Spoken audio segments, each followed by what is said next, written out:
Quem pintou o mundo, quem escolheu a cor, fez o sol amarelo, pôs o verde na floresta e o vermelho em uma flor. O maior pintor do mundo está pintando a minha história, e ela não tinha cor. A cruz foi o pincel do autor. O maior pintor do mundo está pintando. Olá, pessoal, mais uma roda maravilhosa de conversa sobre inclusão reversa. Olha, eu não tinha ideia quando pensei nessa coisa toda, do rumo que isso ia tomar. E realmente é incrível como as pessoas têm coisas para compartilhar, querem compartilhar, tem muita gente fazendo um trabalho maravilhoso e não aceitando essa inclusão imposta de fora para dentro, sem uma realidade, né, de quem quem vive isso, sem ouvir as pessoas. Então, eu acho que a intenção é ótima, mas na prática a gente precisa aprender muito sobre inclusão. Então, para quem não me conhece, chegou aqui hoje, na Semana da Inclusão Reversa, meu nome é Lissandra, eu sou esposa do Edson, mãe do Leandro, e eu tive o diagnóstico do Leandro um pouco tardio, com 9 anos, ele agora tem 10. E quando eu tive esse diagnóstico, eu comecei a ter contato com esse universo da inclusão. E aí eu fui ver que era uma coisa muito estranha, uma inclusão não estava legal. E aí eu comecei a ouvir as pessoas que viviam isso. Eu falei, gente, tinha que ter uma outra visão, realmente as pessoas e as mães muito cansadas. Eu sentia as mães chateadas. Eu falei, gente, alguém tem que ser megafone disso. Eu vou utilizar minha empresa para fazer isso. E vou começar a falar disso. E muita gente também com vergonha de se expor, de expor o filho, né? E eu falei, não dá para ter vergonha, não tem motivo para ter vergonha. E aí comecei a fazer um movimento de lives com mães e conheci a Biba Arruda, que está aqui hoje, e conversando com ela, eu faço um curso com ela, onde ela me ensina muitas coisas maravilhosas. E nesse curso, a gente conversando, eu falei, Biba, eu estou aqui pensando num evento, alguma coisa a gente tem que fazer para trazer pessoas que já fizeram coisas interessantes. Eu quero falar sem vitimismo, não falar do problema, eu quero falar da solução. Então, vamos pensar como é que a gente vai fazer, e ela me ajudou a criar tudo isso. E aí, em conversa com a Gláucia Mizuki, ela deu o nome, ela batizou porque eu falava, Glaucia, tem que ser é inclusão, mas não é essa inclusão que está aí, é uma inclusão diferente, né? Aí ela pesquisou bastante, ela falou, Sandra, o que você está falando da inclusão reversa, do lado oposto. Eu falei, é isso mesmo, então vamos fazer. Então, hoje eu estou com pessoas incríveis aqui, cada uma delas vai se apresentar, mas eu estou muito emocionada porque nesse evento, a gente tem ouvido histórias reais, que não tem fake news aqui, não existe cunho comercial nenhum. O objetivo realmente é depois levantar essas dicas de boas práticas, né, dicas de inclusão reversa e transformar isso num manual. E é isso que eu acho que é o nosso legado, que a gente vai deixar desse evento. Então, é importantíssimo, né, que cada uma das pessoas que estão vindo aqui, elas fizeram uma dica que vai gerar esse manual. Então, hoje eu quero começar com a Biba Arruda. Biba, se apresente, minha querida. Deixa eu falar da Natália. A Natália sempre está comigo, né? Ela é nossa intérprete em Libras. Boa tarde, Natália. A gente está gravando hoje de tarde. E a Natália tem sido uma guerreira, porque ela faz tudo automático, várias pessoas, vários assuntos diferentes. Vamos dar parabéns para a Natália! Muito bem! Então, Biba, vamos lá, querida. Quero te ouvir. Se apresente e fale um pouco da sua dica de inclusão reversa que você veio trazer para a gente. Liz, que dia memorável para entrar no marco da história, na linha do tempo. Nós nascemos para o dia de hoje. A nossa história vai ser marcada com que essa inclusão reversa, porque eu entendo, Liz. Deixa eu me apresentar, desculpa, aqui, ó, já falando. Eu sou a Ana Beatriz, minha mãe me apelidou de Biba logo que eu nasci. Então, sou esposa do Reinaldo, mãe da Ana Tereza, de 28, da Maria Clara, de 20, e do Miguel, de 15. E tive a alegria de ser encontrada como filha de Deus. Hoje eu posso me apresentar de tudo que eu mais sou, que é mais importante, é que eu sou filha amada do Deus Altíssimo. E é por isso que eu estou aqui hoje, porque ele tem me transformado de dentro para fora, sabe, Liz? Sabe, assim, eu vejo as pessoas que estão aqui nesses quadradinhos e me lembro daquela canção, cada um no seu quadrado, a gente nem imaginaria que a gente ia estar vivendo, né? Ado, cada um no seu quadrado. Mas a gente está aqui nessa tarde para justamente sair da caixa, sair desse quadrado, para expandir, assim, sabe, os braços e ganhar um abraço. Eu só posso estar aqui porque eu fui muito abraçada. E ninguém pode dar aquilo que não recebeu. Então, eu não estou falando de uma...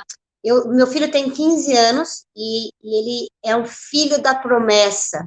O Miguel é um presente, resposta de oração. Ele chegou quando eu tinha 40 anos e ele nos colocou do avesso do que a gente pensava que nós fôssemos, do que nós éramos e para onde estávamos indo. Hoje nós temos uma família. O meu sobrenome de solteiro e o sobrenome do meu marido juntos dá Amar. Arruda Marques juntos tem um nome que é juntos dá Amar. E esse é o verbo do qual se trata essa inclusão, do qual se trata a nossa vida. E não é um amor, sabe, Liz, que a gente aprendeu de Hollywood, da Disney, aquele amor romantizado. Eu aprendi que amor é uma decisão. E ele é meio vago, assim, Deus é amor. Mas como assim? Deus é amor se acontece tantas coisas difíceis, bebês sofrendo, pessoas mutiladas, pessoas autistas que não conseguem se expressar. E o Miguel veio trazer a senha e a chave de tantas perguntas. Eu nunca quis participar de nenhum movimento de inclusão, porque eu não acredito na inclusão que você precisa colocar um rótulo. Eu nunca, jamais vou pôr o hashtag síndrome de Down, ou hashtag um cromossomo a mais é mais amor. Eu, particularmente, quero aprender com quem é a individualidade do meu filho. E, então, quando eu conheci a Liz e a gente começou a conversar, eu entendi que a Liz tem o mesmo mover que o meu. Ela não está interessada em colocar um rótulo no Leandro, no filho dela, para conhecê-lo. Ela se permitiu ser desafiada por aquilo que ela não conhece. E isso que é o mais lindo da inclusão. É quando você perde o chão. A Caterine falou aqui numa das rodas de conversa, foi quando eu perdi o chão, eu perdi o pé e Deus, eu pus o pé e Deus colocou o chão. Isso é uma tradição linda de inclusão. Eu nasci em 64 e como uma mulher que veio para trabalhar, fui criada para trabalhar, para fazer, para realizar, acontecer. E aí veio o Miguel para dizer, não é no teu ritmo, não é do seu jeito, não é olhando para o vizinho, é olhando para mim. E o Miguel nos ensina muito mais que nós a ele. O Miguel ensina a olhar o mínimo quando o mundo só quer saber do máximo. O Miguel vem me ensinar a integralidade do todo, assim. O Miguel não é as partes, não é aos poucos. O Miguel vem e, assim, eu sempre fui impetuosa e me jogar e vamos lá. E o Miguel é aquele que fica assim, sabe? Saca tudo, mas fica na dele. Mas quando ele entra, ninguém tira. E isso não fomos nós que ensinamos. Isso ele veio ensinar para nós. Então, nós fomos crescendo. Por exemplo, eu tenho dermatite atópica, estou com o olho inchadão, que hoje está um edema no meu olho, mas você nunca vai se apresente, Ana Beatriz. Sou Biba, Ana Beatriz com dermatite atópica. Não, isso não me define quem eu sou. A condição genética dos meus filhos não os definem. Então, o Miguel foi tirando todos os títulos, todas as escamas, foi me desconstruindo primeiro, porque nós viemos de uma família que tinha o lado estético, a inteligência, o intelectual muito valorizado. E, de repente, o Miguel veio do avesso. E eu me lembro que, assim, eu soube na minha gestação que eu estava grávida. O Miguel realmente foi um pedido de oração. Meus 3 filhos têm um espaçamento muito grande de tempo, mas a gente planejou cada um deles. E o Miguel foi uma resposta muito grande. Faltava ele na nossa vida. Hoje eu não tenho nem dimensão quem é esse cara que veio me chacoalhar, sabe? E ele veio, além de tudo, ele tinha que operar o coração aos 3 meses de idade. Ele operou. E ele trouxe grandes desafios, porque um filho, um bebê, que na sua gestação, você tem um diagnóstico que é uma imagem que vê dentro do teu útero, dentro do corpo dele, que ele tinha uma má formação cardíaca. E hoje eu entendo que quem estava sendo operado, o coração que estava sendo operado era o meu, do meu marido e das nossas filhas. Ezequiel 36, e vou tirar o seu coração de pedra e vou te colocar um coração de carne. Isso não foi automático.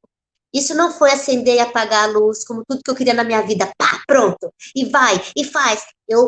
Minha formação, eu trabalhei com cinema e televisão muitos anos. E venho de uma família de artistas. Então, era aquela magia assim, vai luz, vai câmera, ação. Só que a ação era outra. A ação era a gente falar assim, ele precisou tirar o coração dele. Existe uma máquina chamada máquina extracorpórea. Tira o coração, coloca o coração sobre uma mesa e o sangue dele é circulado por uma máquina. E eu e meu marido não podíamos fazer nada. E a gente entendeu que a gente nunca pôde fazer nada. Sempre foi uma força muito maior. E nós fomos sendo tratados, todas as vezes, assim, eu era muito, vamos fazer acontecer, e de repente esse meu menino, que hoje é um remador, que toca bateria, que é um atleta, ele levou 2 anos e 8 meses para andar. E nasceu estrábico. Então, eu entendi que eu que estava com o olho para cá, outro para lá. O Miguel sempre teve foco. E o Miguel veio me direcionar, falou assim, presta atenção aqui, ó, olha aqui. Então, a gente, como pai e mãe, a gente foi em todos, meu marido foi demais, ele é demais, ele esteve comigo em todas as circunstâncias. E o doutor Arlindo, que operou o Miguel, a doutora Nanda, do INCOR, eles diziam, o mais difícil de tudo não é operar um coração e tirar da máquina, são os corações partidos dos pais que se separam, dos homens que abandonam suas mulheres. E nesse momento, eu e meu marido, nós nos fechamos, e assim, muito fortemente, nos fechamos como um time, como uma só carne, nossos filhos também. Hoje, a gente olha para trás e fala, nossa, como a gente chegou aqui? Que cara incrível que esse Miguel virou. Que homem, que varão valoroso que ele realmente é. Mas nós nunca colocamos ele numa redoma. Eu nunca, nem meu marido, a gente nunca vai falar, mas Pia, você não apresenta que ele tem, você não levanta a bandeira do síndrome de Down? Não, eu não levanto. Porque ele não é assim por causa da síndrome de Down. Ele é o Miguel.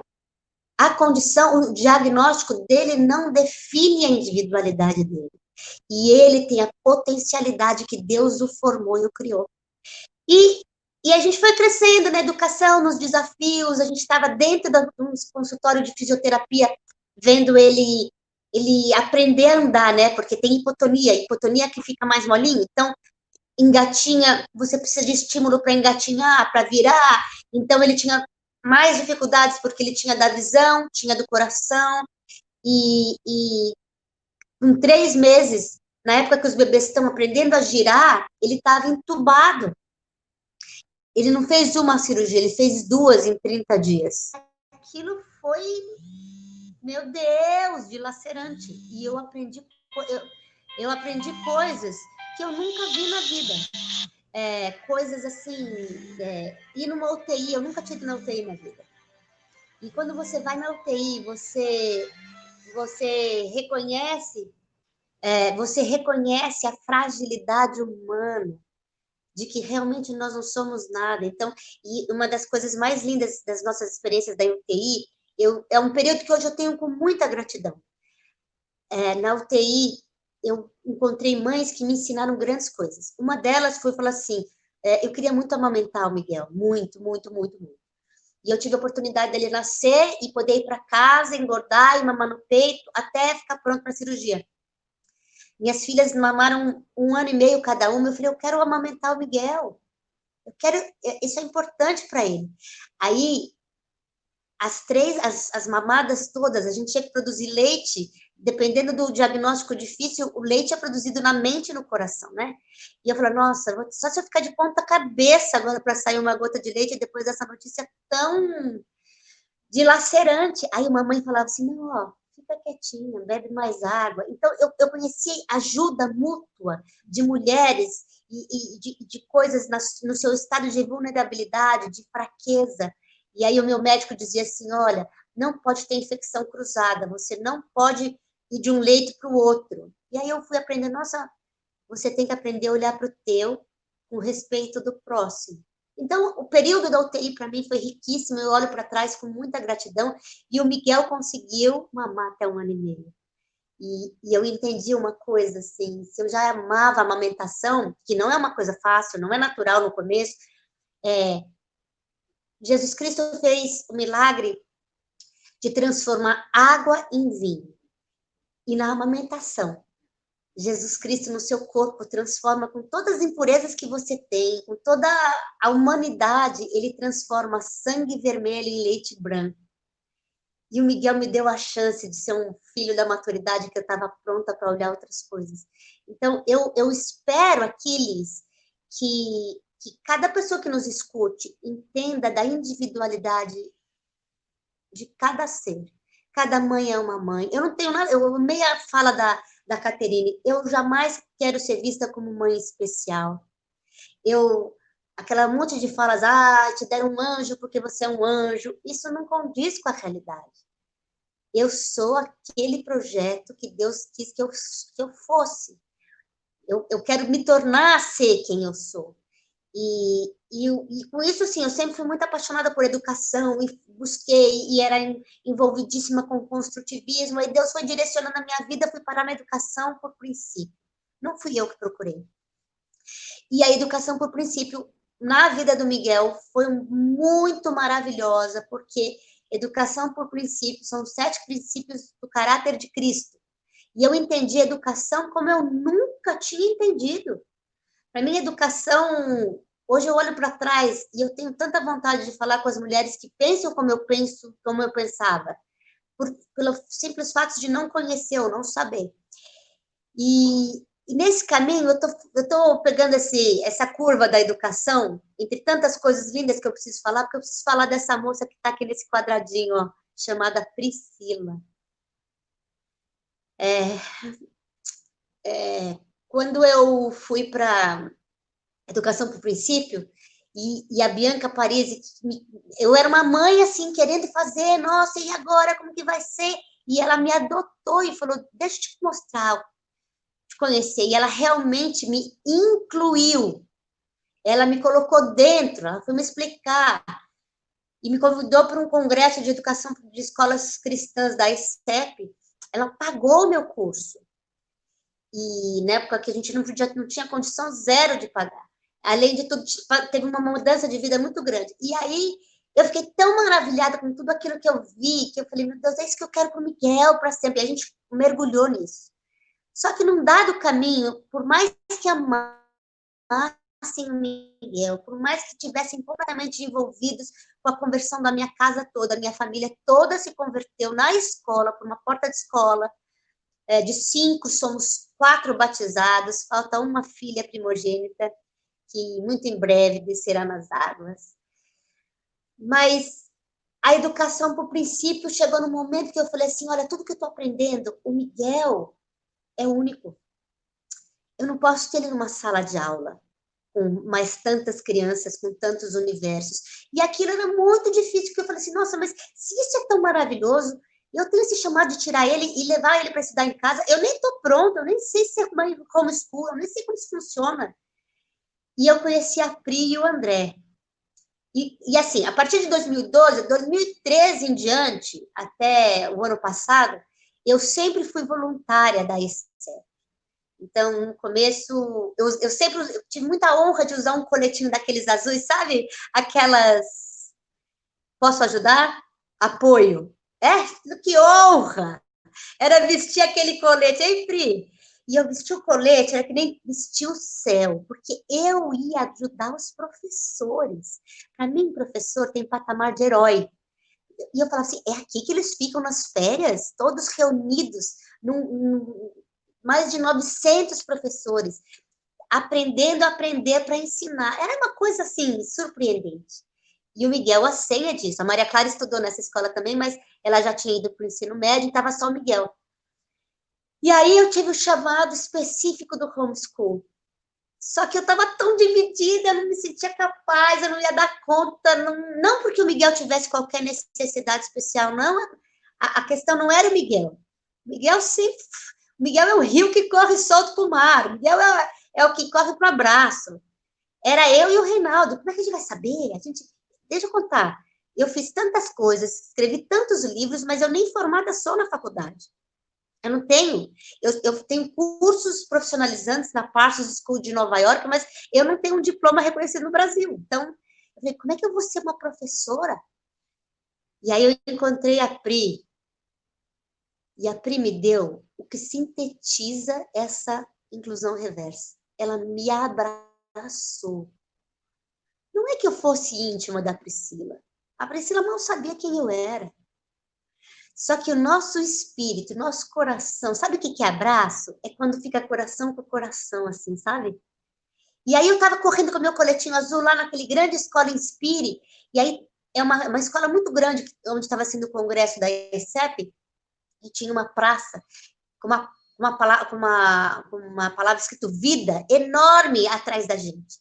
E a Pri, eu já tinha conversado com ela que ela ia tirar os filhos para pôr nos homeschool e como que era. E aí eu encontrei com ela, eu só falava com ela de congresso em congresso. Aí eu encontrei com a Pri. E aí ela falou, eu consegui, eu tirei, tá decidido. Aí eu abracei ela, não, eu comecei a chorar, eu falei, eu ainda não consegui, Pri. Aí ela me abraçou. Esse abraço, minha gente. Que abraço foi esse? Esse abraço, ela continua me dando todo dia na cozinha da minha casa, quando ela me liga e fala assim, ó, Biba, essa música que eu lembrei de você aqui. Ó, fica firme que vai chegar o seu dia. Só que ela não, assim, inclusão reversa, a gente não precisa se falar todos os dias. É uma coisa de uma potência, sabe? Acolhida, o abraço, não é você ser uma mestre, saber tudo sobre autismo, tudo sobre Down, tudo sobre... É sobre ser a pessoa certa, na hora certa, no lugar certo e ter a direção de Deus. E a Pri foi aquele abraço para mim, ela continua sendo. Então, eu dei todo esse gancho aqui para contar, e minha dica que eu deixo aqui é que cada ser humano abrace e se permita ser abraçado. Tem dias que você está pronta para ir abraçar, tem dias que tudo que você precisa é que alguém te pegue no colo. Como mãe, você não é uma super-heroína, você não é a Mulher Maravilha, você não é aquela que dá conta. Eu faço um curso da Pamela, que eu falo, pô, eu quero vencer o mundo, pô, mas eu não dou nem conta de limpar minha pia, às vezes eu estou exausta. E aí ela fala assim, força aí, amanhã você vai dar. Então, inclusão reversa é sobre não desistir, é sobre saber que você não sabe tudo, é sobre lâmpada para os seus pés, é a palavra de Deus. Salmo 119. É de passinho em passinho, não é um farol que você vê lá longe. O Miguel está me ensinando passo a passo. Quando Jesus pediu ano passado, no dia da independência, por isso que é louco estar fazendo isso agora em setembro, um ano depois. É Deus de detalhe, Deus de datas marcadas. Em setembro do ano passado, a gente começou um propósito de oração com a Dani Rubi, dependência de Deus. E numa quinta-feira, dia 6 de setembro do ano passado, eu sonhei, vai tirar o Miguel da escola amanhã. Eu falei, como eu vou tirar o Miguel da escola amanhã? Eu não estou nem preparada, eu não sei. Não. Mas foi tão audível e tão claro que nós tiramos o Miguel.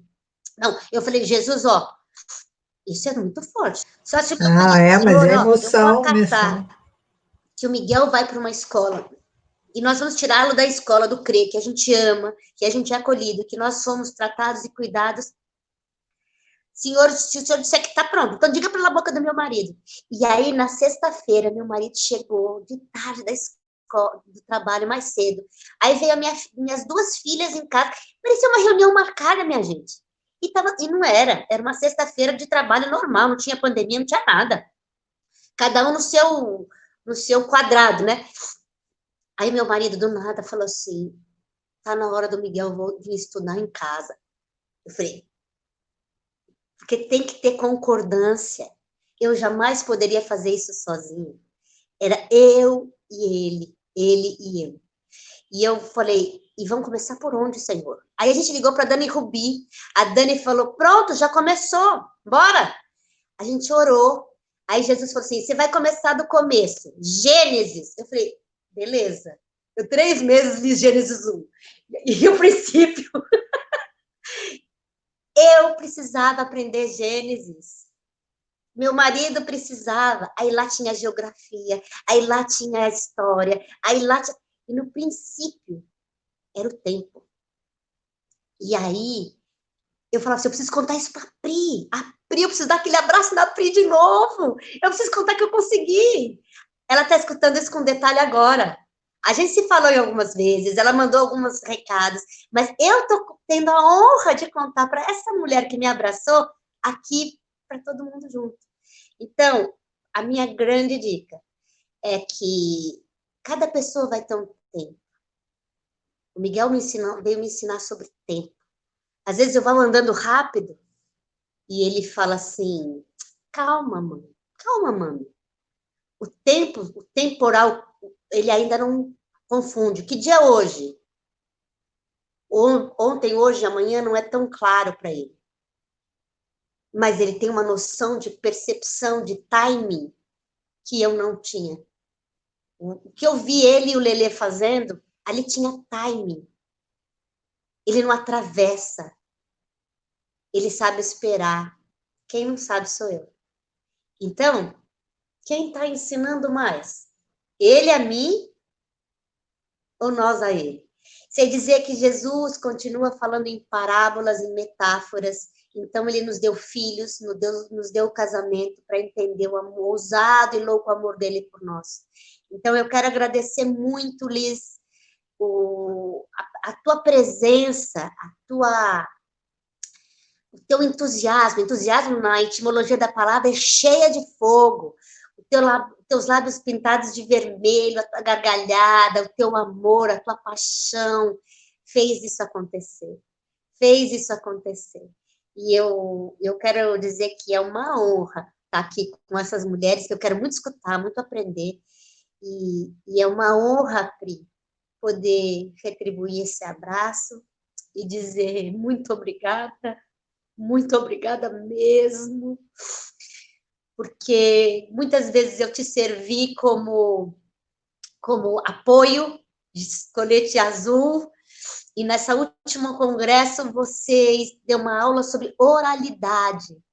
A Priscila ensina a pais e filhos lerem em voz alta, escutarem a cadência da respiração. Foi a Priscila que me ensinou, enquanto eu estava de colete azul servindo ela. Imagina, logo eu tinha que ficar com uma placa que ia dizendo 5 minutos, 10 minutos, vai acabar. Eu queria sumir com a plaquinha, porque eu queria continuar escutando ela. E ela que me ensinar o Miguel a ficar atrás da cadeira e falar com oralidade. Conta a história agora, Miguel. Pri, obrigada. Aquele abraço, eu te amo. Muito obrigada por todos vocês que têm me abraçado, muito obrigada à minha família, muito obrigada A gente vive, Deus fez as estações, primavera, inverno, verão, para mostrar que um ano tem todos os tempos. Nós viemos aqui comemorar amanhã é o aniversário do meu marido, a gente não está na nossa cidade, a gente veio para uma cidade de praia, e tá mó chuva. E mesmo assim, eu olho a beleza dessa chuva no mar. É lindo o céu azul, mas também Deus me trouxe aqui para ver, é lindo o céu cinza e ser diferente daquilo que você imaginou.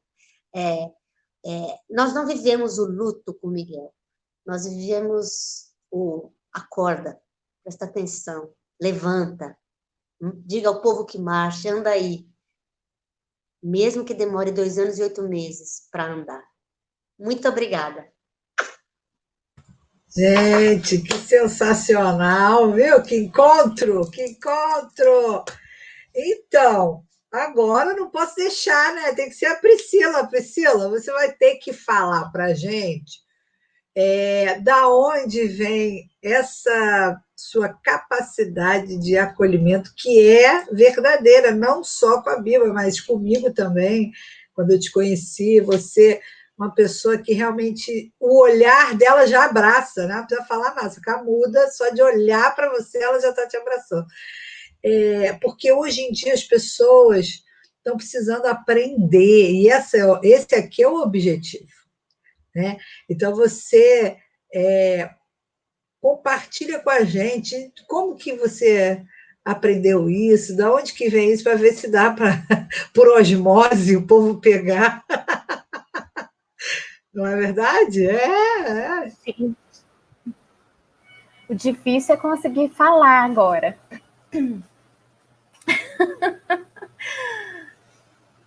Eu quero agradecer o convite tão honroso. E hoje, se eu estou aqui, é porque hoje, de manhã, eu fui muito abraçada pela Biba e pela Liz. Eu tive um probleminha de saúde e fiquei ontem sem conseguir dormir. Eu escrevia e apagava para falar para a Liz, eu acho que eu não consigo. E essas duas me abraçaram hoje, a Biba me ligou, orou por mim, e eu pensava e dizia, mas quem sou eu para ser importante numa live dessa com mulheres que têm experiências lindíssimas e concretas? Eu quero agradecer, porque vocês valorizam o pouco que eu consigo oferecer e que é mesmo de coração. Você me fez uma pergunta, eu nunca parei para pensar nisso, e a resposta veio agora, um turbilhão de emoções. Eu perdi um abraço que era muito importante para mim na minha adolescência, o abraço do meu pai.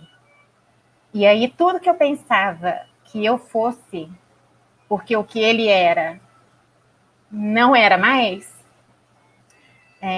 me levou a ter uma experiência de sem chão, ou de perda de alegria, de segurança, aquelas coisas terríveis que é fácil imaginar. E o Senhor foi me tratando ao longo do tempo, usando pessoas muito especiais, usando a palavra dele, com toda a paciência, quando eu demorava a entender o recado. Então, eu valorizo muito o acolhimento. Deus usou pessoas para me abraçar meu coração, abraçar a mente, abraçar a família toda que perdeu, de um jeito tão lindo, que eu acho que é isso que me faz querer prestar muita atenção e perceber quem precisa desse acolhimento, dessa atenção. Eu sempre digo que eu não gosto de minimizar sofrimento de ninguém. Eu sempre me preocupei com isso em sala de aula também. Eu tenho uma história de 20 anos de sala de aula, até encontrar o meu esposo no seminário, onde eu era professora também. E nos casamos. Então, sou esposa de pastor, mas um pastor que é editor na Cristã Evangélica. Nós pastoreamos grupos específicos lá no seminário, grupos de alunos. Aqui na igreja, nós temos o trabalho de ensino e de aconselhamento de pessoas que vêm, e alunos, hoje alunos homeschoolers. O que eu acho que é importante para esse abraço acontecer, é a gente aprender a se colocar no lugar do outro. Esse é o segredo para tudo na vida. Assim como Jesus faz. Né? Quem mais do que Jesus soube se colocar no lugar, ao ponto de dar a sua vida? E de ser criticado quando ele estava entre prostitutas, entre cobrador de impostos. Então, ele é o nosso exemplo. Isso só é possível quando a gente sabe quem é e reconhece a nossa identidade em Cristo. Isso que a Bíblia falou, a gente aprende muito em educação por princípios. Deus nos criou, mas ele não nos criou ao acaso. É a imagem e semelhança dele. E o que significa isso?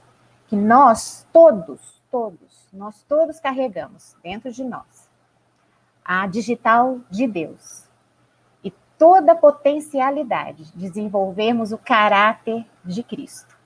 Então, uma vez que a gente se dá conta disso e conhece quem é Deus e passa a acreditar na soberania dele, nada é por acaso. Eu não sou por acaso. Meu pai sair de casa não foi por acaso.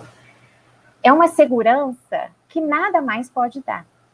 Então, quando vem o desafio do filho com problemas, quando minha filha que nasceu perfeita, no dia que ela nasceu, a médica disse, olha, se ela sobreviver, ela pode ser surda, muda, cega, não vai ser inteligente para nada, uma série de outras coisas.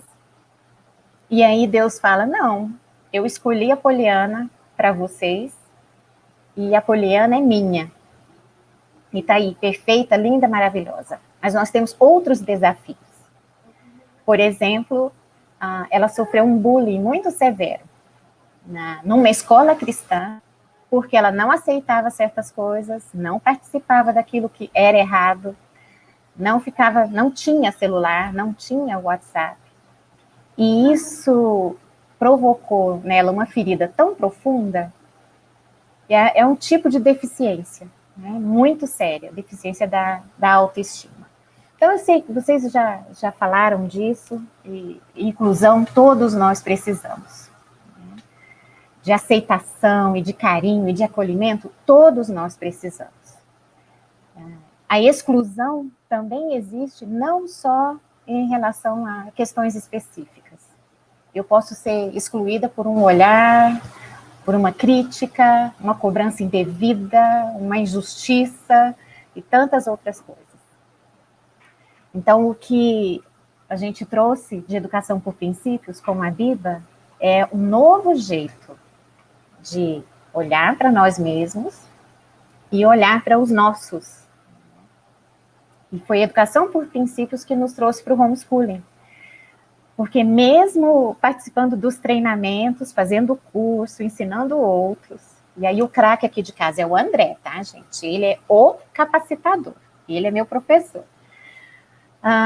Quanto mais nós conhecíamos o que era a educação por princípios, o que é essa filosofia de vida, aplicável a qualquer metodologia, qualquer currículo que você escolha para o seu filho, para tudo na vida, relacionamentos, mas a gente pensava, nós podemos fazer isso em casa de um jeito diferente, melhor, isso para nós. Como professora há 20 anos, como tendo trabalhado em escolas cristãs esse tempo todo, com todas as deficiências, eu e André, nós levantamos a bandeira e oramos. Está havendo agora uma campanha da ESEP de oração e jejum pelas escolas cristãs, pela educação no Brasil. Por quê? O que uma escola cristã e um bom professor cristão pode fazer por um filho que vem de uma família totalmente destruída, isso a gente vê e crê e deseja. Agora, se Deus nos deu o privilégio de, como família, poder andar junto, desejar a mesma coisa, acreditar na educação por princípios e ter todas as ferramentas, com a nossa limitação, mas com a vontade de aprender sempre, nada melhor do que vir para casa e preparar os nossos filhos para que eles, no futuro, entreguem esse presente para outras pessoas, estejam mais bem preparados. Então, nós somos homeschoolers, não contra escola, mas é o sonho de Deus para nós. Para nossa família, o homeschooling veio como uma capa perfeita. E é nisso que a gente acredita. Biba, você é um exemplo para mim em muitas coisas. Liz, você é exemplo para mim de empreendedora, de gente que sabe passar para frente, que se preocupa com o outro. E eu não vejo a hora de conhecer essas mulheres lindas, com histórias lindas. Mas pensando na dica, Liz, que você pediu, nós tivemos experiências boas e muito frustrantes em escola, por onde eu passei antes de começar o homeschooling. Mas uma coisa que marcou nos últimos tempos foi o trabalho que o André, Deus colocou no coração do André começar na igreja, que é o projeto Contraturno, que veio também da educação por princípios, que é a igreja abrir as portas para as crianças das escolas da vizinhança com dificuldade. Aquelas que ninguém quer mais na escola, o pai não aguenta, estão todos já reprovados em todos os sentidos, né? O professor já nada de palavras de afirmação, mas é de condenação. E dentre esses, nós temos um autista. E o desenvolvimento dele foi lindo. O projeto, ele evidencia, e isso é colocado aos pais que vêm, que o ensino primeiro é o ensino da palavra de Deus. Então, os pais precisam autorizar. E aí, a partir da palavra de Deus, eles começam a entender matemática, português, exatamente como a Bíblia falou de Gênesis. Gênesis, o que tem de matemática, de geografia, de história, é a coisa mais linda. E o nosso papel é interligar isso. Nesse trabalho, as crianças aprendem a interpretar texto de outra forma, né? Aprendem a enxergar mesmo o texto. E além dessas questões das matérias especificamente, existe o momento de tirar as dúvidas, então a criança vem com o calo maior da escola, a tarefa muito difícil, e os voluntários se dividem para dar uma atenção individual. E entre os voluntários para o trabalho individual, apareceu uma bênção, uma irmã muito preciosa, sem experiência com o autista, se apaixonou e começou a ler e estudar e fazer um trabalho lindo com essa criança especificamente. Além do Caio, querido, autista, nós recebemos adolescentes que não se mataram porque vieram parar no projeto, adolescentes com dificuldades inimagináveis para a gente, no bairro da igreja. Então, a função de acolhimento que eu acho que a igreja precisa ter, e aí eu vou falar do meu universo, inclui, quem sabe, pensar numa estratégia assim, né, de chamar, não quem mais precisa, ou rotulando, como bem disse a Bíblia, mas abrir o espaço para os deficientes de amor, de autoestima, para todos que precisam dessa inclusão verdadeira. E é o abraço de fato, vem do amor do Senhor. Você se sentir verdadeiramente acolhida, que aí os sinônimos seriam, quando eu me sinto acolhida, eu me sinto protegida, segura, aceita, ouvida, entendida. Tudo isso a gente só consegue de verdade, a despeito de qualquer circunstância, quando a gente se deixa abraçar pelo amor de Jesus. Então, depois eu posso compartilhar o projeto com quem desejar e quem tiver interesse. Sensacional. Porque, além das matérias, existe um programa de leitura de clássicos. Então, as crianças de diferentes idades, nesse momento fica todo mundo junto. O André sempre explica isso nas lives da vida. É muito... o impacto é tão grande e isso tem se multiplicado. Igrejas que ficaram sabendo, vieram conhecer e hoje estão com projetos muito maiores que os nossos. Eles conseguem muito mais voluntários, alcançam muito mais pessoas e a gente fica feliz demais com isso. E aí, na leitura dos clássicos, por exemplo, do Pinóquio, enquanto um voluntário faz a leitura, as crianças estão ali misturadas, colorindo cenas do livro. Aparentemente, elas estão dispersas, porque elas podem trocar o lápis, podem um olhar para o desenho do outro, cochichar alguma coisinha, mas não. Todas elas estão ouvindo muito bem, porque quando termina o capítulo do dia, e aí o voluntário começa a fazer as perguntas reflexivas, e aí a gente aplica, por exemplo, o porquê não mentir, e que princípio é esse, bíblico, as crianças sabem responder e sempre nos surpreendem, e levam isso para casa. O resultado disso é que algumas famílias bem ariscas começaram a pedir que gostariam também de aprender a ler melhor, gostariam também de conhecer que texto bíblico é esse que vocês estão ensinando para o nosso filho. Alguns lá procurando só, eu preciso desabafar. E é uma pedrinha no rio, com aqueles anéis, né? Quando a gente sabe jogar a pedrinha do jeito certo, ecoa. E é isso. Eu estou aqui para aprender e ouvir. Estou compartilhando um pouquinho. Maravilha. Depois a gente pode botar aqui o link. Sim. Que a pessoa, a gente compartilha aqui, eu boto embaixo aqui, dessa live, o link de indicação. Maravilha. André, demais, né? Ele é sensacional. Ele gente. Cabeção. André Lima. Então, agora eu quero ouvir uma outra mãe. Ô, Glória, eu vou deixar você para o final, para o grande finale, tá? Então, Iracema, minha querida, todas são queridas, gente, mas a Iracema foi um presente que eu ganhei da Diane, do Classical Conversations, porque eu fui conversar com a Diane e ela falou, eu tenho uma amiga muito bacana que ela tem um filho, que o menino é autista, e ela tem uma história de superação maravilhosa, você vai amar, Sandra, conversa com ela. E aí eu liguei para a Iracema, ela na mesma hora me atendeu e ficamos amigas, aprendi muito, fiz uma live com ela e eu acho que, sim, vai ser muito bacana vocês ouvirem a história dela, que ela também é incrível. Conta pra gente, Iracema, quem é você? Mate, como minha mãe falava, ela vivia em Niterói, no Rio de Janeiro, dizia Vitoriosa, porque era um jornal feminino que existia no Rio, ela tinha um pseudônimo de Vitoriosa de Niterói, porque ela dizia, tudo que eu quero eu sempre consigo, sou a Vitoriosa de Niterói.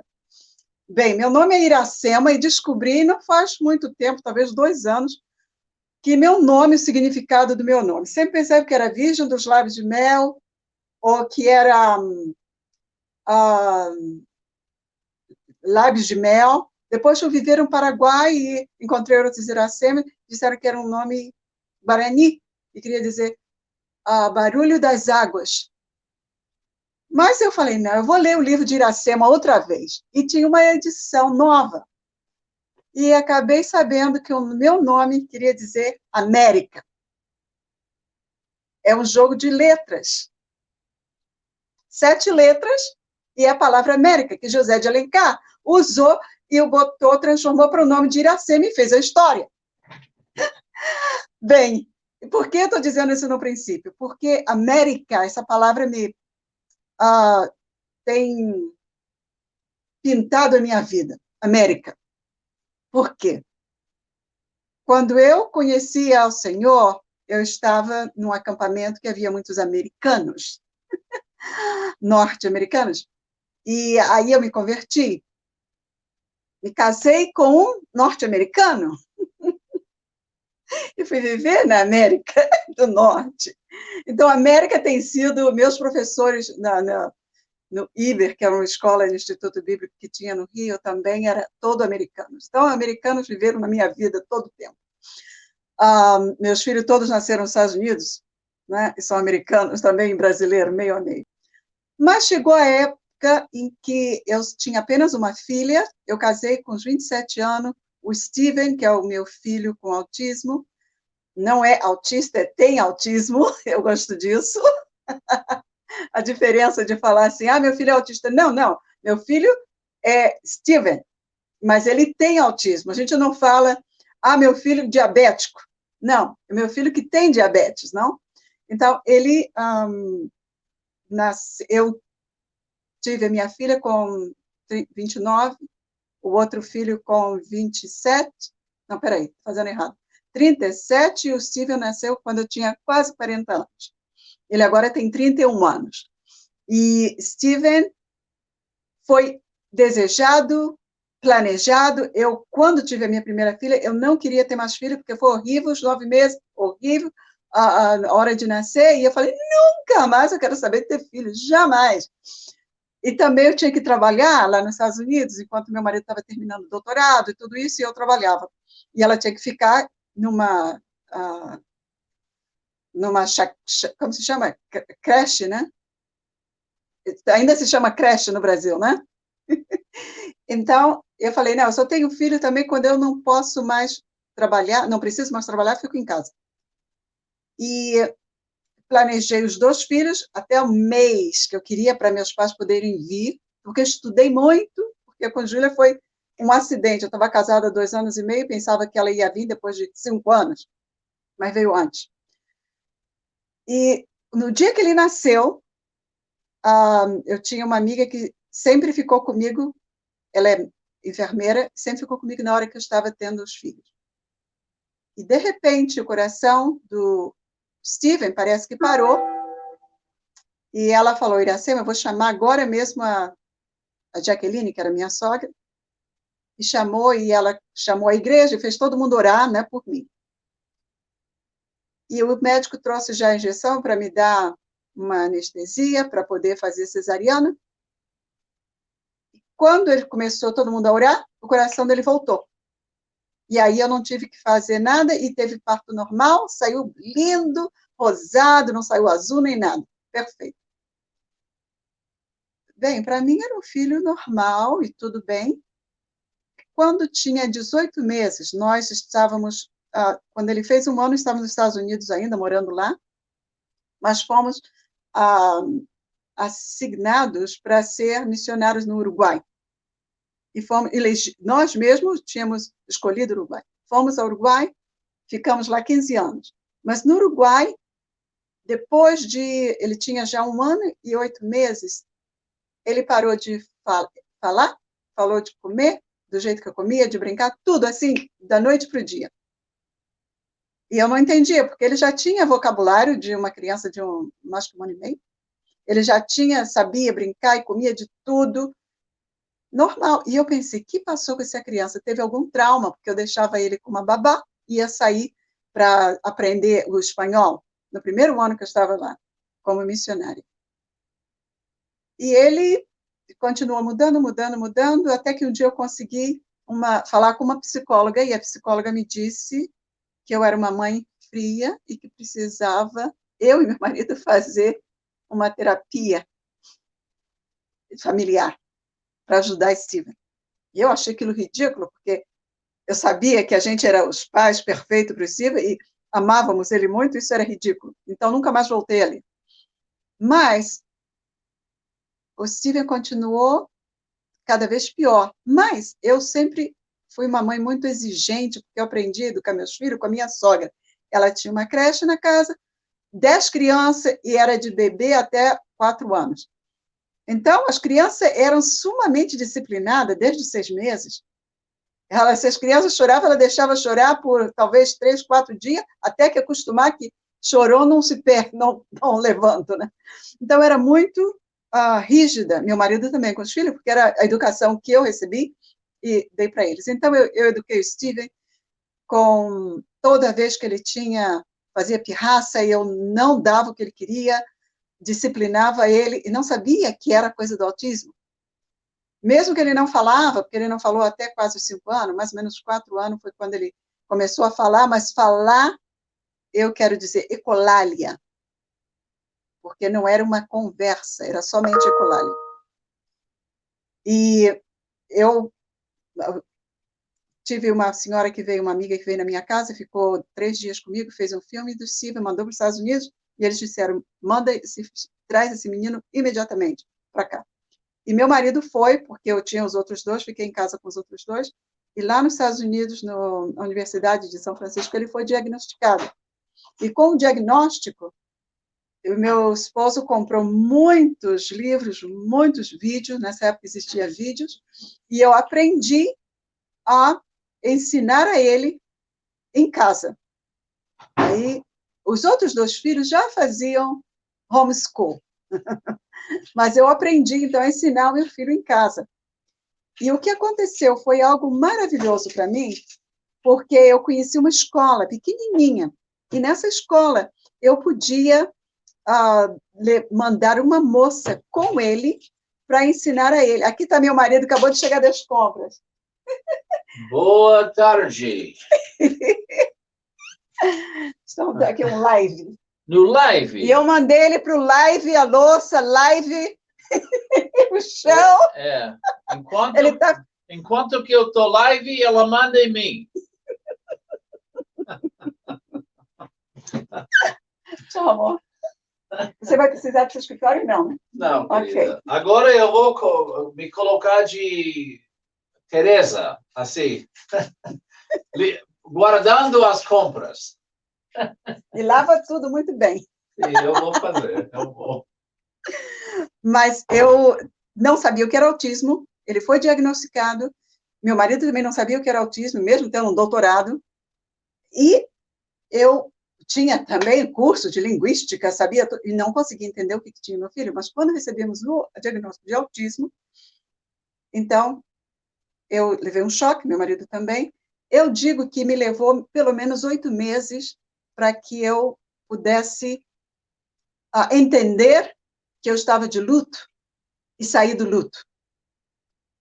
Alguém me disse, olha, você precisa enterrar esse menino que você pensou que estava perfeito e aceitar esse, que você tem que trabalhar com ele. Não é como os outros dois, esse é diferente. E eu fiquei muito traumada com isso, mas ao mesmo tempo falei, ou eu fico chorando todo dia, não podia ir na igreja, todo lado que eu ia, eu chorava quando tinha que falar do Steven, então eu sabia que eu ainda estava de luto. Mas quando eu decidi que realmente eu tenho que ajudar meu filho e terminou, agora este é o meu filho, eu vou agora, daqui para frente, trabalhar com ele. E estudei muito, li muito, fiz muitos cursos, conferências, e vivia numa cidade pequenininha do Uruguai, onde não tinha nada, nada. Não conhecia nenhum autista, eu queria ver quem é, como é que os autistas são, quero ver se comparar, né? A gente quer fazer comparação, e não conseguia. Mas alguém me disse que havia um menino numa casa que era autista. Que ela começou a chamar pessoas para ajudá-la. Então, ela pegava estudantes, ela passava todo o conhecimento para aquela pessoa, e olha, faz assim, tipo, ele sabe que tinha que fazer os exercícios de fono. Aí ela falava, você faz assim com ele. E aí, porque ela trabalhava também e tinha que fazer um monte de coisa. Então, hoje, eu vejo a importância de ter também, mesmo no homeschool, me ajudando, tutores, não necessariamente é só a gente, para eles interagirem e terem essa referência também de receber orientação de outras pessoas. Foi muito legal, isso é o que eu aprendi com ela, viu? Não esqueci, não. E muita gente fala, mas eu não tenho dinheiro. Eu falei, gente, você não tem que pagar uma profissional. Nunca paguei tanto a uma profissional. Por quê? Você pega uma pessoa, quando você vai na fonoaudióloga, né? Você vai lá, ela escuta tudo que você está fazendo, ela te ensina tudo que você tem que fazer em casa com o filho. Então, em vez de você pega que você aprendeu e dá para uma pessoa fazer. Pode ser uma menina, como ela falou, né? De colegial, que precisa de dinheiro também, e vai adorar. Que ama a criança, né?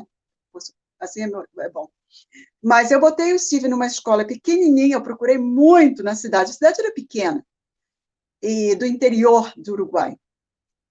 Não existia nem semáforo, né? Não existia nessa época, nos anos 90. E Steven conseguiu aprender do primário, todo o primário nessa escola, com essa menina que ia e voltava com ele. e ela chegava depois, ele dava a Steve 1 hora de recreio, e depois ela voltava para ajudar ele com o dever de casa. Mas também eu sempre fiz homeschool, sempre fiz a escola em casa, em inglês, mas ele precisava aprender espanhol. Então, eu ia e botava ele na escola, para ele ter amigos e também para aprender espanhol. Porque eu era a única ali na cidade, de estrangeira, e meus filhos tinham que ter amigos. E onde que eu vou conseguir amigos? Era assim. Também encontrei crianças que viviam perto da minha casa, e eu os convidava para ir para a escola dominical, ou para vir brincar com meus filhos em casa, porque meus filhos tinham brinquedo que eles não tinham. Então, eu deixava a criança entrar e ficar no quarto lá com o Steven brincando. Era uma brincadeira paralela, mas a criança estava brincando com os brinquedos dele, ele não ligava mesmo, e ele brincando ali, mas estava aí, né? Uma criança do lado dele sempre. Porque eu colocava meus filhos, todos eles em escola diferente. Eu não queria que um ficasse vigiando o outro. Que o John, que era 22 meses mais velho que o Steven, tinha que ser responsável por ele numa escola pública, porque eles todos foram na escola pública. Mas a do Steven, não, era uma escola pequenininha que eu consegui, que tinha todos os anos, os grados, né? A primeiro, segundo, terceiro, quarto, todos na mesma sala. Mais ou menos 15 pessoas, 15 alunos. E mais a menina que eu mandava ir com o Steven e a professora, e a diretora. Uma diretora, uma professora e a minha. Isso foi maravilhoso, porque é uma escola evangélica e ajudou muito, muito o Steven. Até o 6º ano ele ficou ali. Quando ele entrou na época do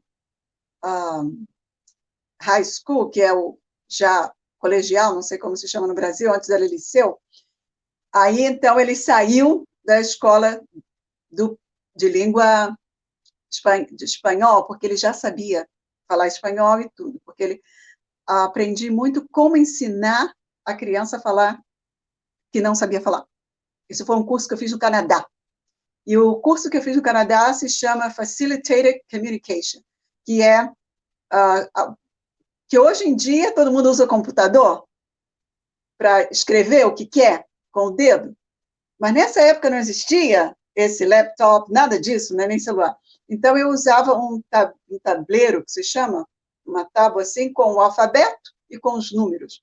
De um lado todo o alfabeto, do outro lado todos os números. Em cada quadradinho que tinha dos lados, tinha que ter o sim, não, mas. Então, ele podia se comunicar comigo, dizendo se queria mais ou menos, tudo assim, né? E outra coisa também, também eu comecei com PEC, muitos devem conhecer o PEC, é um que também ensina a falar com cartões com fotos, muitas fotos, e nessa época não existia câmera para tirar foto todo dia. Então, eu pegava os jornais do supermercado, e ali tem todo já colorido, seção de brinquedos, seção de comida, seção de roupa, e esse eu fazia o vocabulário dele, em espanhol, e também de inglês. Usava primeiro a pergunta, primeiro a foto grande, com a palavra pequenininha embaixo. Essa é a maneira de fazer ler. Depois, com o tempo, a gente mudava para colocar a palavra grande e a figura pequenininha. Então, ele aprendia essa figura, ele olhava a figura, mas sempre estava olhando a palavra, e assim aprendia também o vocabulário. Esse era um método. Outro, para ele poder pedir as coisas, era colocar as coisas bem alto, esconder tudo que ele adorava, para ele poder correr atrás. O homeschool, para mim, foi algo maravilhoso, porque o estudar em casa, eu é que ensinava a ele a Bíblia. Eu é que dava a ele o conceito de Deus. Eu e meu marido. Sempre começávamos com a Bíblia, sempre tínhamos isso. O horário do Steven sempre foi intenso, de 7 da manhã às 9 da noite. Ele tinha, no schedule, no horário dele, eu botava a hora de chamamos break, que pode fazer o que você quiser durante essa hora, mas depois tem que voltar para isso. Então, eu dava aula de manhã, de tarde ele ia para outra escola, ele tinha muitas atividades extras fora de casa. Depois que ele também parou de ir à escola primária, ele teve muitas atividades de natação. Até a professora de natação dizia para mim, eu vou aprender inglês antes que ele aprenda a nadar. Só que ela nunca aprendeu inglês e ele é nadador perfeito. E ele é natação, pintura, judô, tinha ginástica também, piano, guitarra. Tudo que havia oportunidade, eu colocava ele. Então, porque eu sabia que a mente dele era tão como uma esponja que agarrava tudo, por ser tão inteligente, que ele, 1 ano e meio, eu achava que ele era um gênio, porque já sabia ler, pelo menos dizer as letras, e falava as coisas assim. Eu falei, esse menino é gênio. Mas era o autismo que estava ajudando a ele a fazer isso. Ele aprendeu muitas coisas durante o tempo que ele tinha fixação. Por exemplo, queria só saber o nome de todas as pedras preciosas ou qualquer pedra. Então, eu comprava tudo para que ele pudesse aprender cada pedra, o nome, porque eu sabia que essa fase ia passar. Mas quando passasse, ele já tinha aprendido tudo. Depois, era dos astros. Comprava livros e brinquedos, tudo para isso. Os animais, nome de animais. Bem, o problema não, a ênfase é aproveitar o tempo que eles estão com a fixação, seja o que for, e colocar tudo, porque não sabemos o que vai ser amanhã. E depois, quando ele estava mais na adolescência, ele aprendeu muito, muito sobre desenhos. Ele tinha um professor que eu chamo, porque ele gostava de desenhar, mas não desenhava bem. Então, eu paguei um professor que viesse em casa para ensinar ele a desenhar. E hoje ele tem um caderninho, um livro de quadrinhos, desses como Pato Donald, coisas assim, que ele mesmo fez, chamado Stibuno. E é famoso, se vocês colocam somente assim no YouTube ou no Google, missionário autista, você vai ver os vídeos dele de quando ele era pequenininho, e agora ele no Japão. Muita coisa eu aprendi com o Steven, 100%. Mas uma das coisas muito importantes que ele me ensinou foi que existia um tal de manga, existe ainda, ou que muitos chamam de anime, que as crianças, os adolescentes adoram. E ele falou para mim, mamãe, isso aqui... Ele tinha 16 anos, ele falou, e a gente estava nos Estados Unidos nessa época, me levou na biblioteca e mostrou, eu vou te mostrar o que é. Chegou lá, as estantes estavam quase vazias. E eu falei, o que aconteceu aqui? Ele falou, sabe o que é? É que isso é igual a um filme. Tem para criança, para adolescente, para adulto e também os X, né? O X, que é pornografia total. E essas crianças, as mães não sabem, estão levando tudo isso para casa e as mães não ligam. Estão vendo coisinha aí de anime. Mas não é não. Aí me mostrou e eu falei, uau! Era uma mulher totalmente sem roupa e coisas bastante, bastante pesadas. E os pais, não, é uma coisa que eu sempre falo para os pais. Olha, tudo que eles olham. Revista, livros, especialmente agora com o celular. Porque eles estão vendo e a gente está deixando, está ocupado aí, não tem problema. Não, cuidado, muito cuidado, muito cuidado. E ele até escreveu um papel, na época que ele estava no high school já, sobre anime e o perigo que é para os adolescentes. Mas ele me ensinou isso. Mas também eu aprendi com o livro de Donna Williams, e ela escreveu 2 livros, Nobody Nowhere e Somebody Somewhere. Isso quer dizer, ninguém aqui, ninguém lá, não posso traduzir tudo.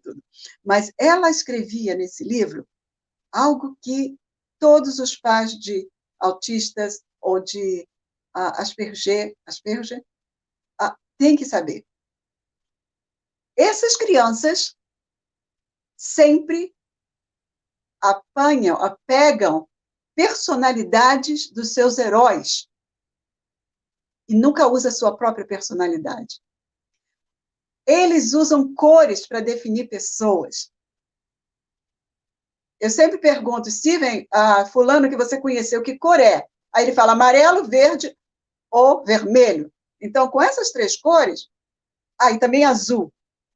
Se entra no azul, é porque ele gosta muito dessa pessoa. Verde também, amarelo, mas vermelho nem sonho. Então, ele assim, e sempre eu pergunto para ele, sempre eu escuto, quando ele está... a Donna Williams disse que ela tinha pessoas nas escolas que, quando ela estava alegre, ela imitava aquela pessoa. Quando ela estava com raiva, ela imitava outra pessoa. Então, ela tinha muitas personalidades de pessoas que ela agarrava emprestado. E eu vi que Steven fazia a mesma coisa. Alguém conhece aquele livro chamado Winnie the Pooh, que é um ursinho, e depois tem um tigre, e o outro tem um burrinho, e ele sempre queria ser o burrinho. Isso com 8 anos. Eeyore era o nome. E ele ficava todo triste, dizendo, não quero isso, não quero aquilo. E sempre triste, imitando este burrinho. E quando eu notei isso e lembrei do livro, falei, não, Steven, você não é depressivo como ele, não. Você é Tiger, que é o tigre, alegre, salta, pula. Imediatamente Steven mudou, porque aí pensou que ele era aquele. Quando ele se converteu, ele tinha 16 anos, teve uma experiência muito linda com Deus, aceitou a Jesus e chegou em casa e me contou. Apesar de que, quando ele tinha mais ou menos 8 anos, ele tinha orado comigo, entregando a vida dele para Jesus. Mas essa época depois foi diferente. Ele estava na igreja, escutou uma história, e essa história o tocou tanto que ele foi na frente e entregou a vida dele a Jesus. E desse dia em diante ele mudou. E o que eu notei foi que Steve, então, tinha que ter outros ídolos para ele imitar. Então, comecei falando para ele de Daniel, e ele estudou e adorava Daniel, adorava, e depois, quando ele tinha problema, eu falei, mas você é igualzinho a José? Olha o que José está passando. E, então, ele ficava feliz da vida que ele era José. Então, eu falava, José, você é José. E reforçava isso, e fazia ele estudar a vida de José, e ler sobre José, tudo, para ele inculcar que ele era José e servir a Deus. Ele estava sofrendo como ele, mas o final será lindo, sinal será lindo. Steve começou com 10 anos querendo ir ao Japão, porque por causa dos animes, não? Essas revistinhas. Mas quando ele se converteu, Jesus falou com ele, bem claro, que ele devia ser um missionário no Japão. E tem até a foto de onde Jesus falou com ele. E eu disse para ele, Steven, você está querendo ir para o Japão? É muito difícil uma pessoa autista que alguma organização te mande. Mas se você tem esse desejo, é porque Deus colocou. E porque Deus colocou, Ele vai fazer isso para você. Então, vamos começar agora mesmo a aprender japonês. E comprei livros, e comprei tudo, fui para uma escola. Até Deus colocou tanta coisa na nossa vida que, para falar, tem um livro. Eu tenho 47 tomos de cadernos de meu diário. Está tudo escrito. Tudo que eu estou falando está escrito, e muito, muito mais. Que eu estou compilando para fazer o livro. Mas Steven hoje está no Japão, é missionário, colega meu da mesma organização que eu trabalho. Que é dificilíssimo entrar. Muito difícil, muito difícil. Leva um ano só de entrevistas. E tem que ter a universidade. E ele já agora está no mestrado. E é uma bênção, realmente uma bênção. Então, esse falei demais, disse mais. Pero aí está Iracema com um filho maravilhoso, Steve. E outra coisa, eu sempre disse a ele que ele tinha autismo, mas que o autismo era para ele ser orgulhoso disso, porque é isso que ia fazer ele sair adiante E quando tivesse ele e o irmão, se tivesse que dar uma conferência, ninguém ia atrás do irmão dele, mas porque ele tem o título, título não, tem esse nome que ele tem autismo, as pessoas iam mais para escutar ele falar do que o irmão, que é normal. E ele ficou maravilhado com isso. Ele toca piano, era concertista de piano, toca guitarra, faz música, ele mesmo cria. Então, Deus fez o Steven uma bênção. Uma bênção. E creio que uma das coisas que nos ajudou foi o dia que tivemos que decidir sobre o autismo de Steven, se a gente ia voltar para o campo missionário ou ficar nos Estados Unidos, onde tinha tudo, e lá no campus não tinha nada. Então, uma doutora até nos falou também isso. Vocês foram chamados para ser missionários. Seus filhos nasceram depois. Então, faz o que Deus te falou. E nós, eu e o time, falamos, é mesmo, nós primeiro sabíamos que queríamos ser missionários. E não tínhamos que esperar para os filhos crescer para perguntar se podíamos ou não. E porque nós decidimos confiar que Deus tinha nos chamado para ser missionário, se ele mandou um filho assim é porque ele tinha um propósito. E graças a Deus eu pude usar o diagnóstico do Steven para ensinar muitas fonoaudiólogas, profissionais, pediatras no Uruguai, dando conferências sobre autismo e as crianças que estão nascendo, né, com isso. E então, o que eu disse é maravilhoso. Sensacional. Gente, vocês entenderam que a Iracema, além de estudar, né, ela levou tecnologia de ponta para o Uruguai e treinou várias pessoas, né? Então, assim, tudo que ela aprendeu, ela ia todos os anos aos Estados Unidos, Canadá, né? A missão proporcionou isso para eles. Eles pagavam para ela ir, para ela estudar, e aí ela ainda ajudou um monte de gente. Então, assim, acolher a missão, né, é uma grande inclusão reversa. Você acolheu o propósito de vida, né? Então, o tempo que você ia perder, né, em busca de impor, né? Ai, não, vou ficar aqui nos Estados Unidos, afinal meu marido é americano, aqui tem tudo, eu vou ficar aqui. E você querer impor o perfeito, né? Botar a coisa plastificada, todo mundo lindo, maravilhoso, talvez você, provavelmente, né, você não teria o resultado que você teve com ele, porque você aceitou, né? Em primeiro lugar, aceitou a sua realidade, né? O seu chamado, enfim. E olha que coisa incrível, que vale a pena eu dizer, porque vão pensar que eu estou querendo converter as pessoas, que isso aqui é uma live só. Gente, a gente não escolheu. O que eu fiz para convidar as pessoas? Somos mais de 50 palestrantes desse evento.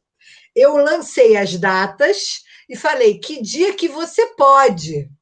E essas pessoas podiam nesse dia. E olha como tem a ver, como tem ligação essas histórias. Não é verdade, Natália? A Natália é minha testemunha.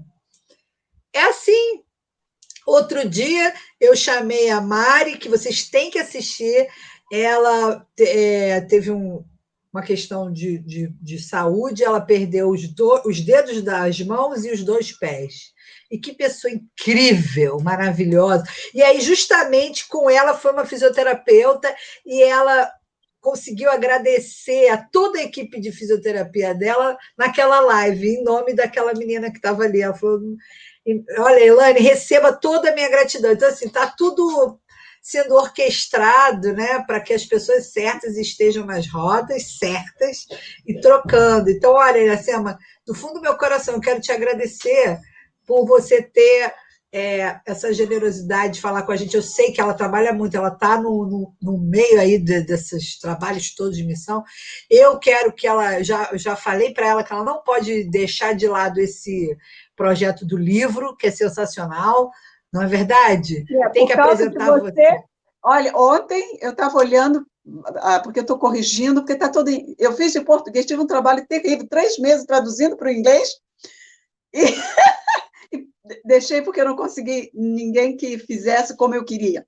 Então, porque você me falou, você tem que fazer esse livro, eu sentei e comecei a fazer, porque eu peguei um programa chamado Grammarly, que ajuda muito a corrigir o inglês, e vi que faz 5 anos que eu fechei o livro e não peguei outra vez.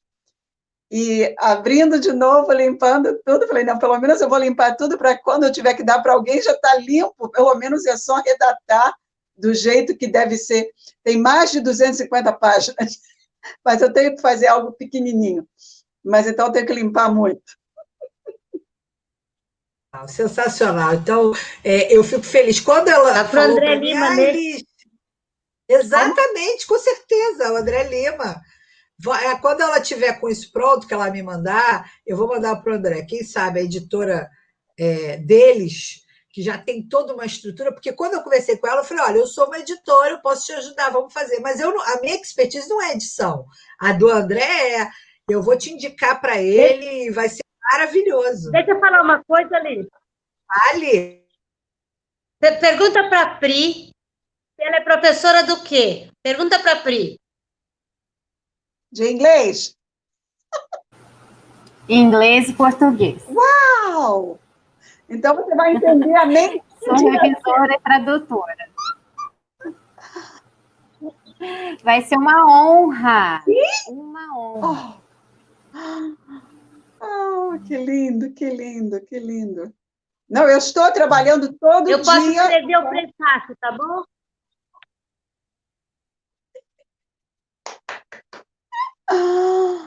Que lindo, obrigada. Que encontro, viu?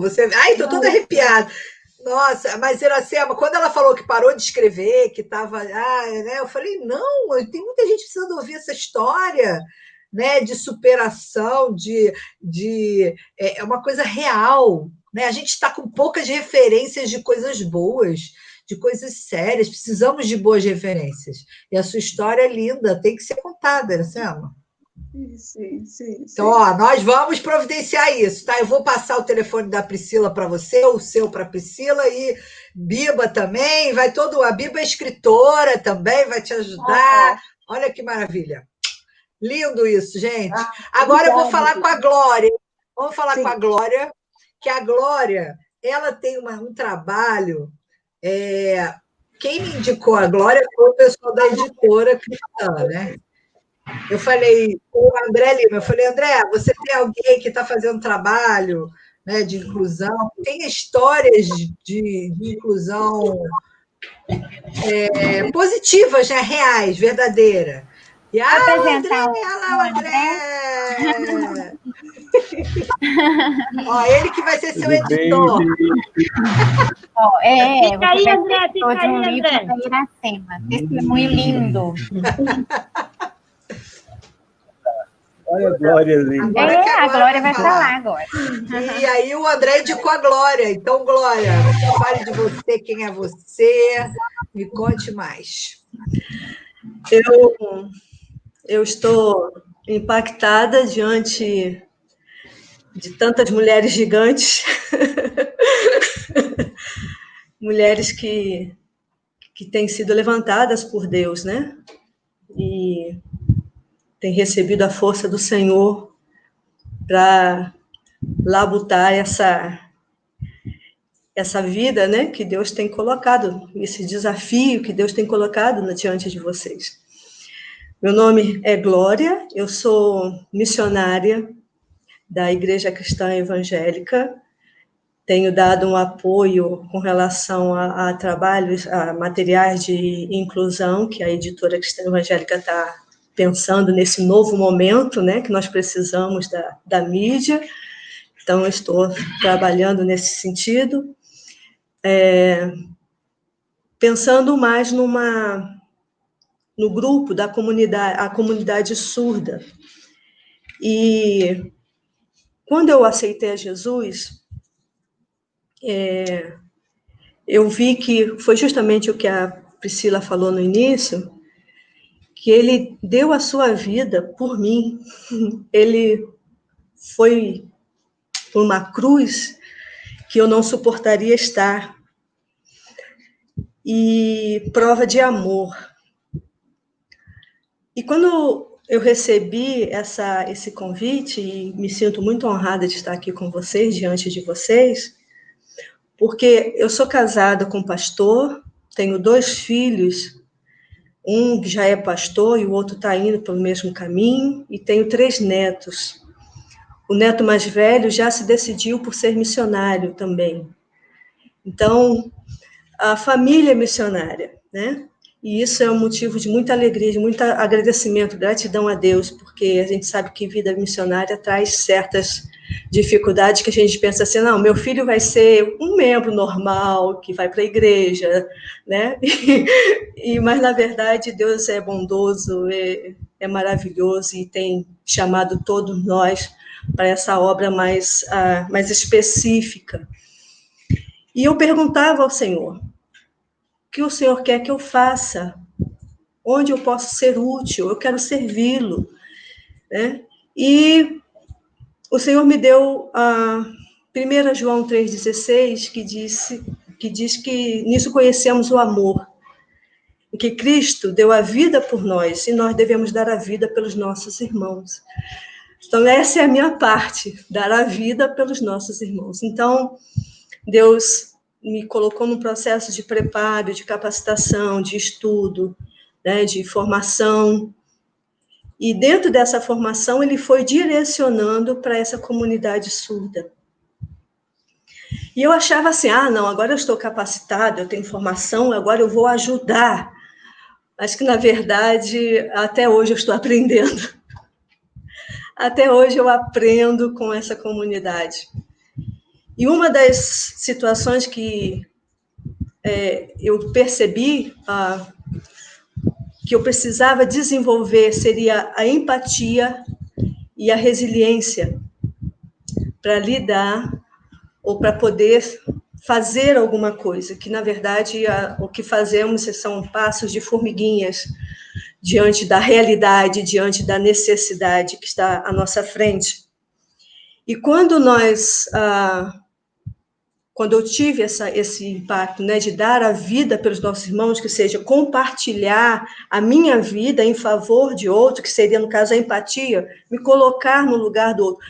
Eu pensava, então é sentir, vou estar diante da pessoa ou daquela necessidade e vou, tá certo, se eu estivesse no lugar dele, né, se ele sentiria assim. Mas não é só isso, a empatia requer muito mais do que isso.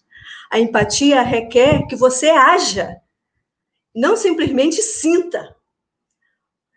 E o agir vai requerer, além do altruísmo, vai requerer uma resiliência, porque você vai ter que se adaptar para que você, então, possa ter essa questão de ter essa habilidade da empatia. E não foi nada menos que isso que Jesus fez. Jesus saiu da sua majestade e se colocou no nosso lugar e se sujeitou às nossas dificuldades, às nossas doenças, às nossas fragilidades, sendo, né, dessa forma. Então, é um exemplo maior que nós temos. E só resta obedecer. Só nos resta obedecer. Então, minha família, eu não tenho nenhum momento, nenhuma experiência de um diferente, vou colocar bem entre aspas, na minha vida, na minha família, não tenho. Mas o que eu tenho é o chamado de Deus para que eu possa ser como a Liz falou, esse megafone de informação, porque as pessoas erram, as pessoas discriminam, as pessoas têm preconceito, as pessoas não agem, as pessoas não ajudam, porque não tem informação. A informação, quando ela chega, ela modifica, ela transforma. Quando a gente conhece a verdade transforma. A verdade muda a nossa maneira de pensar, muda a nossa visão. E a experiência que Deus tem me dado com essa comunidade é justamente que para quem tem essa dificuldade com relação à comunidade surda, se você tem um filho surdo, se você tem essa proximidade com alguém surdo e não sabe lidar, e é justamente isso, quando a gente pergunta às pessoas, eu não sei lidar com surdo, como que chega para ele, como que conversa? Que eu não sei a língua, eu não sei lidar com isso, e isso é muito forte quando a gente passa a ter a experiência de ver famílias que não sabem lidar com os próprios filhos.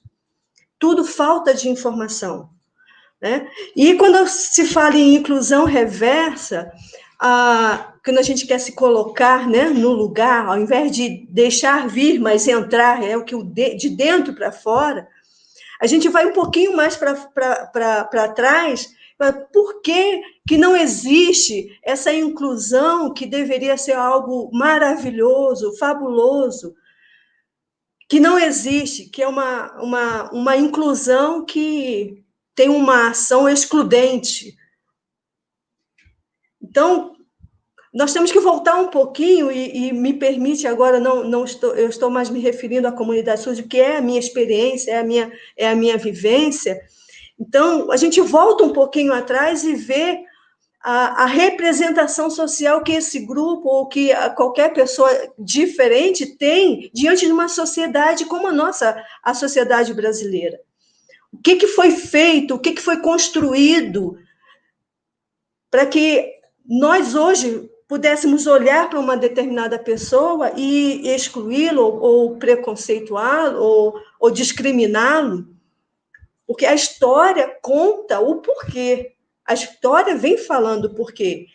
E quando a gente vai tratando isso, eu tenho percebido Deus me colocando como esse megafone. Olha, não é bem assim. Vamos desmistificar, vamos quebrar esses tabus, vamos modificar o preconceito que temos diante dessas situações. Então, quando a gente vê o depoimento de vocês, com essas suas experiências, com essas superando os limites, ultrapassando barreiras, é uma forma, e eu louvo ao Senhor por esse momento que nós vamos ter, de quantas pessoas vão estar tendo acesso, né, a esse evento, e ver o quanto é possível, porque é Deus que vai fazer, é Deus que está fazendo na vida dessas mulheres, é Deus quem está fazendo na minha vida. Então, basta a empatia, mas para que se tenha essa empatia, precisa ter essa informação. E essa informação que nós estamos tendo agora, que vocês, ouvintes, agora estão tendo, né? De que existe possibilidade, existem estratégias, existem várias formas de lidar, e essa informação está chegando até você, graças a Deus por isso. Então, a minha experiência com a comunidade surda tem sido isso, de passar quebrar ou desmistificar, como, por exemplo, a visão patológica que nós temos a respeito da surdez, os vários níveis patológicos, mas se nós olharmos para que essa comunidade, numa visão mais antropológica, que tem uma cultura diferente, uma língua diferente, mas que é um estrangeiro em sua própria pátria. Os surdos são estrangeiros em sua própria pátria, porque não são reconhecidos como tais. Então, além dessa divulgação ou dessa difusão, porque o que nós temos, a lei garante. A lei garante uma educação adequada. Nós temos os decretos, né, o 5.626, que garante a educação, garante todas as situações que permitem a educação chegar até essas pessoas, seja qual for a necessidade. E nós precisamos levantar essa bandeira, e aonde eu passo, aonde eu tenho oportunidade, eu estou falando a respeito disso. Eu quero ser esse megafone, Liz, que você está dizendo aí. Você está me emocionando muito. Por isso que o menino te chamou, esse André Lima não é mole. Porque você é a prova viva de que não precisa ir longe, nem tão sofisticado, para trazer a pessoa para a inclusão. Uma pessoa que não tem ninguém. Porque uma vez uma amiga falou para mim, Liz, a gente falou sobre inclusão, ela falou, a inclusão é muito difícil para quem não tem uma questão. Porque, por exemplo, você vai no enterro, o enterro é do pai da pessoa. Eu, que por mais que eu goste daquela família e tudo, eu não vou sentir a dor que aquele pai, que aquela filha está sentindo da perda do pai. A inclusão é a mesma coisa, se você não tem, mas você está quebrando todas as barreiras e dizendo, não preciso ter um filho com alguma questão, é só ser humano, somos todos iguais perante a Deus. E é isso. E me emociona assim demais, porque você fala, nós temos a nossa lei. Você não é surda, mas você se sente. Mas, Liz, posso completar uma coisa? Nós temos. Posso dizer uma coisa? Eu estou muito emocionada de estar aqui com vocês. E cada uma de vocês é uma peça do meu quebra-cabeça. É impressionante isso. E todo o tempo que a Glória tinha que fechar isso tudo, porque Jesus veio curar cegos e surdos, e eu era cega, e eu era surda, e hoje eu fui encontrada, eu sou curada, e eu não posso deixar de dizer do que eu vivi, do que eu tenho visto. Não é sobre o meu filho Miguel, é sobre ser filha de quem cura. O que nos reúne aqui, o que nos faz semelhante, não é a nossa diferença, não é nossas particularidades, é que somos todas imagem e semelhança de Deus. Todas. Em todas as circunstâncias, nossos filhos não precisam ser consertados. Eles são curados. Eles vieram nos dizer, porque talvez nós não tivéssemos o coração disposto da glória. Entende? Então, isso não é para um grupo de pessoas que têm afins, que têm necessidades. Isso é para cegos e surdos. Eu fui curada, eu era curada, eu era morta, e hoje eu vivo. E é por isso que a gente está aqui, para dizer assim a todas as pessoas, eis que faço novas todas as coisas. Então, eu quero glorificar. A gente tem aqui uma mãe que há 30 anos atrás viveu isso. Então, o que é o tempo? O que é o tempo? O tempo de Deus, e Jesus está às portas dizendo, estou voltando, façam alguma coisa. Obrigada, Liz, por ter feito. Eu posso só falar rapidinho? Bom, eu sou a Natália, meu sinal é esse, né, o N aqui. Eu moro em Teresópolis e em Petrópolis, no Rio de Janeiro. Trabalho com inclusão na universidade. Trabalho dentro da universidade, ensinando língua de sinais para as pessoas. Hoje, o meu trabalho voluntário cristão, se eu posso colocar assim, né? Eu trabalho junto com a Igreja Católica, né?